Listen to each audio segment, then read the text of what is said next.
mahirap masana yung isang tao na kumita kagad ng malaki tapos without really exerting that much effort. You're teaching them the wrong values. Diba? So, look at those young crypto millionaires. Parang they don't do anything anymore, anything productive, anything of value because they have money and what do they do? They spend it in, I don't know where they spend it, but that's not the kind of value system that I want to teach my kids.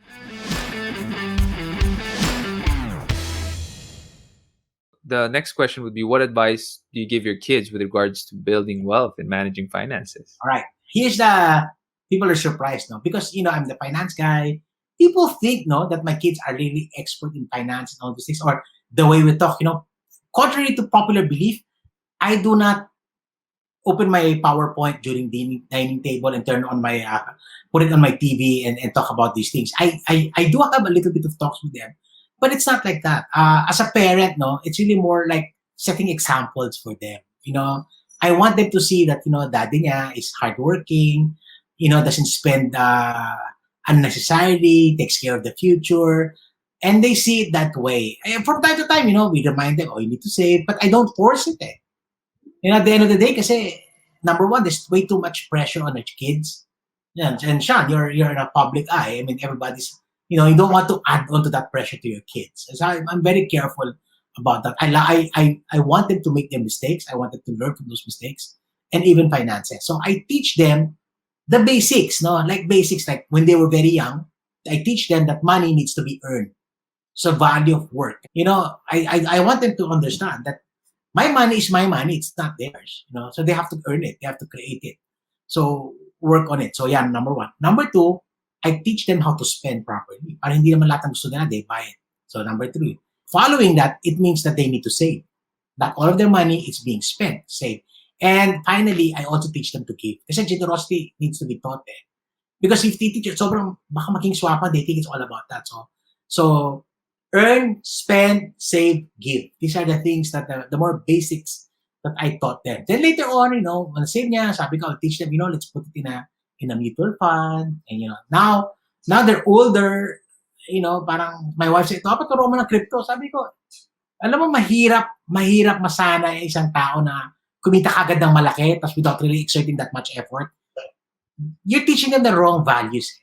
Diba? So, look at those young crypto millionaires. Parang they don't do anything anymore, anything productive, anything of value because they have money and what do they do?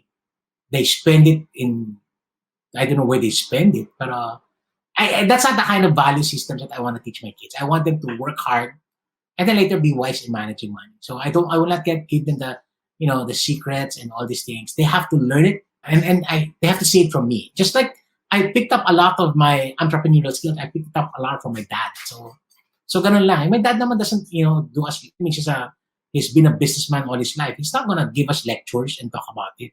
We see it, then we ask about it. When we're a little bit older, we got more curious. Sometimes he involves me, he asks for my opinion. So yung mga ganyan. So that's why I learned. Galing. And that's also in the Bible, in Proverbs, no? Money fast gained is fast gone as well. So yeah. So again, to my tip to parents, you have to be very careful. Don't try to teach everything to your kids naman parang kasi part of the learning is experimenting, trying things, making mistakes, and don't compare your kids with other kids. I mean, that's a challenge now because now you're seeing Instagram families, perfect, all these things. Yeah. I protect my kids from that, the pressure of society. No. They'll make things. I mean, now the two of them are adults. I'd like to say I taught them something that they're practicing, pero far from the public eye. So galing. That's good stuff, and I'm learning from you as well. Yeah, grabe yan. And I've seen a lot of people. We homeschool our kids. Okay, and here's the problem. Everybody, it's in church. A lot of people homeschool their kids. See ganito, meron silang homeschool, tapos they're called something dynasty, or mga ganyan. And then parang everything's perfect. My kids are not like that. This room is a study room for homeschool, which they never use because they prefer in the dining table, in their bed, and there's nothing wrong with that. My son, when he entered senior high regular school, he became an honor student kagad. So parang It doesn't have to be that way. I mean, you have to be careful. And you understand the uniqueness of your children, even in finances. Basta important, nakita nila sa the parent. Alam nila. And, here's the thing that we teach in behavioral finance. If your bond with your children is good, there's a high tendency they will repeat what you're doing. So, I'm banking onto that. And I've seen this with my two elder daughters. So, parang, they have a good head on their shoulders. I mean, they wouldn't say that they're a stock market expert. They do, they do cost averaging. They, when they start to work, they invest.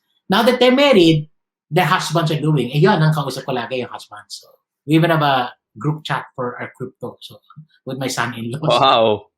Whatever I learn, I put it there. Whatever they learn, I put it there. And so, ganon. Galing. That's really good. Really good. The next question would be, what advice would you give to aspiring entrepreneurs who are financing their first business from their own pockets? Well, una good for you. And I never recommend somebody to start it with a debt and borrow money to start up. That's very risky. That's very dangerous. My only advice to you is take it slowly. I mean, number one, good business does not happen because you have good capital. Okay? I'm sure, Sean, you did not start with a big amount of capital. You're building it as you come, right? Yes. Because a good businessman, a good entrepreneur, teka, ba't ko tatayaan to? Baka, di ba? I want to make sure that there's a return before I put money into it. So, like, well, maybe now you've scaled up, but, I remember seeing you, let's do it this way, then it can sustain. So, that's how you finance your business. Of course, your initial capital is required. Just in my case, my initial capital was the ingredients. Then I built on. Before I bought a new oven, I think I probably baked 140 or 150 already. So now I can justify the oven. So alam mo yung mga ganyan bagay. So you start it, but don't try to put resources there until you've seen it's gonna work. And then even if you put resources, be careful lang.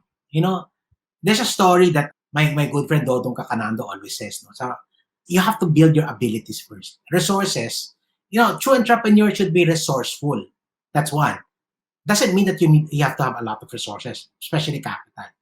Same story, rich kids like Sean, their parents will send them to Switzerland to study culinary because they have money. Pag uwi, sige, that I want to put up my restaurant in the BGC, and they have capital. They'll put up 6 months after sarada. Bakit?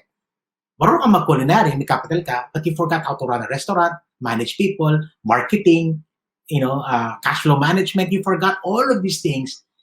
The resources spoiled you. The resources did not teach you the abilities, did not teach you those things. Somebody who started from a food cart and built it up will really outperform you. So those are very important. So be careful with your cash flow. Ano lang yan? Labas mo lang yan as needed. Yeah, then that's true. When you're expanding, then that's another story. Kasi you have a track record na. Let's say, okay to, maganda to. Now, Christmas season, you're anticipating for then maybe I could put a little bit more money in. Pero alam mo na yan, di ba? Meron kang exit out, meron kang way out. Yeah, and you probably have a better projection, more stable projection as well. So definitely agree with that. Yeah, for you guys who tune in and whoever asked the question, that's also how I did it. 1,300 pesos. That's my capital. I wasn't a rich kid. I got kicked out of the house. And actually, to be honest, money does not beget money. Yeah. Di ba we are saying money beget? Money doesn't beget money. It's you who makes the money. And these are just resources that they use. So, and I do risk planning a lot. So ako very careful. Ako, you want to do business? Ano exit dito? Ano exit plan? How do you what's burn rate? Kasi in the modern business, diba, burn rate and all these things, they're putting in money and all these things. I'm still old school when it comes to that. So I don't wanna lose everything. Hirap kitain ng pera, diba? Hirap ipunin. Only for you to burn it.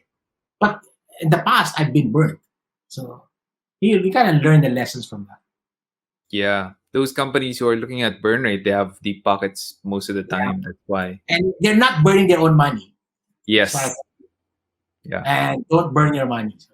Yeah. I mean, who does that, right? Just light up your money. You don't do that. So Here's the next question. As a pillar of the Philippine financial industry, what are the common mistakes a financial advisor makes and how can they avoid them? Okay, wag naman pillar. That makes me look so old. No? Okay. So financial advisor, biggest mistake is the only thing in your mind is selling. It has to be greater than that. It has to be advocating. It has to be, really educating people. And the sale is a byproduct of doing your job well. That's why in 2005, I co-founded the Registered Financial Planner Institute because you need to change the way people are doing this. So that's the biggest mistake. Of course, making a sale is part of what you do. It's your based on that. But if you make your work just about selling, you won't last very long. You have to have a deeper purpose in doing what you're doing. So how do you avoid it? Understand why you are an advisor and how you can build value to other people. Really good stuff. All right. So that's it for tonight, guys. Thank you so much for tuning in. Hope you learned a lot and hope that Randell has provided so much. I've learned so much tonight from him. I am better for it, and I hope you are as well. Thanks for having me. Thank you for having me. It's a pleasure. So that's it, guys. Thanks so much, and I'll see you next week. Oh, hey, and since you're here, can you do me a favor? Can you hit on the subscribe button and hit the bell button and select all notifications so that whenever we have a new video, you're going to be the first one to know. Until then, keep leading. If you keep taking the same skills, the same mindset, the same attitude, in the next 10 years, when the next pandemic comes along or the next global financial crisis comes along and the next lockdowns and the next whatever, if you haven't made the change today, you're going to be in the same position again back then.